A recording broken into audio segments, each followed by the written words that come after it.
We at MCR are working with the Vegetarian Society to deliver food boxes full of vegetarian goods to food banks across the North East. So I work with the Vegetarian Society and they deliver ingredients and goods in MCR. From there I take it over, organising staff to package the goods up, and then they give me details of where they want the stock delivered to, and I arrange transport and the logistics side to get the goods to those food banks for the time that they require.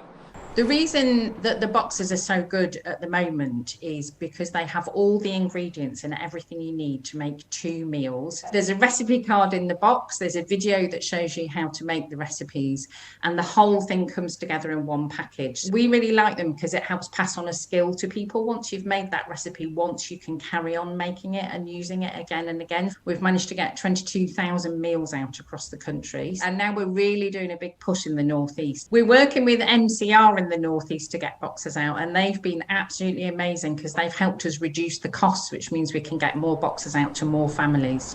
MCR Services has been able to lower costs by working closely with our sister company Moody Logistics to use their facilities, and for example we've been taking stock out using the van, do multiple deliveries at the same time to reduce pallet costs, etc.